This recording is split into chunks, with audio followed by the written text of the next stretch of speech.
Hi, Miss Amy's friends. Today I'm going to be reading Backhoe Joe. Nolan was collecting a few rocks when he heard a growl. There, in the middle of the street, he saw a stray backhoe. Nolan took a step closer. Beep, beep, beep. The backhoe reversed into the bushes. Nolan had always wanted a pet backhoe, so he whistled, "Here, big fella." But the backhoe wouldn't budge. The rocks in Nolan's backpack gave him an idea. He's going to see if he can come on out. The tasty treats were scooped up in no time. Nolan gave the backhoe a pet behind the loader, which made his bucket wiggle like crazy.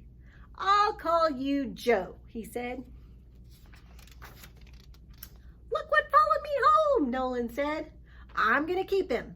He won't be a bother." Joe buried his cone in the flower bed. Then he leaked all over the driveway.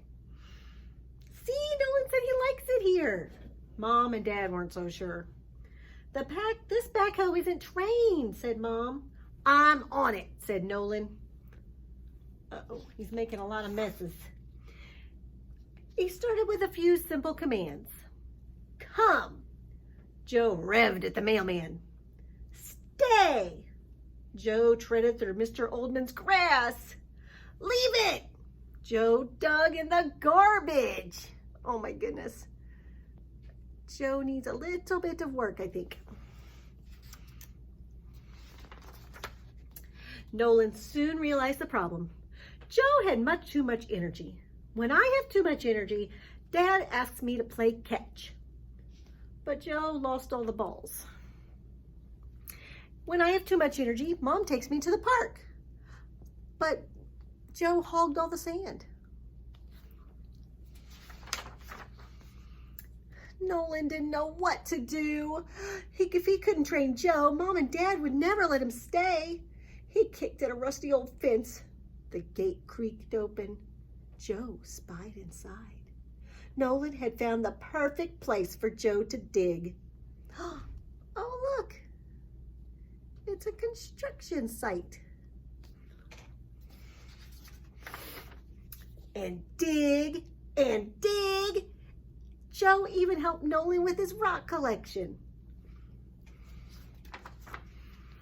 When it was time to go, Nolan took a deep breath and tried another command. "Joe, home." And this time Joe listened. I did it, he said. "Joey's trained." Nolan and Joe coasted for home together. But halfway there, Joe put on his brakes. "This isn't our house, Joe. Make a left at the next."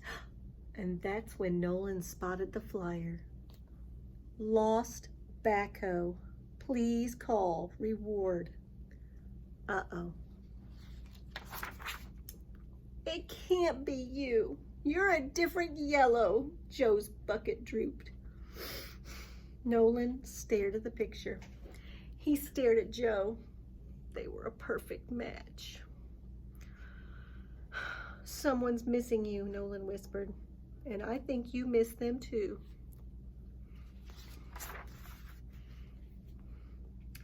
Nolan knew what he had to do. When Joe's owner arrived, Nolan wondered if he'd ever see his friend again.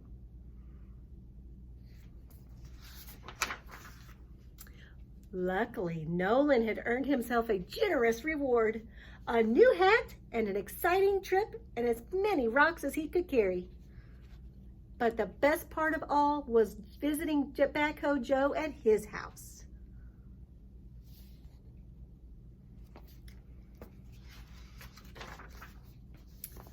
"Such a responsible thing you did," Nolan's parents said proudly. "We think you're ready for a pet of your very own." Then Nolan remembered how much work Joe was. Maybe I should get something that won't dig. Something that will sit still and purr. How about a cement mixer?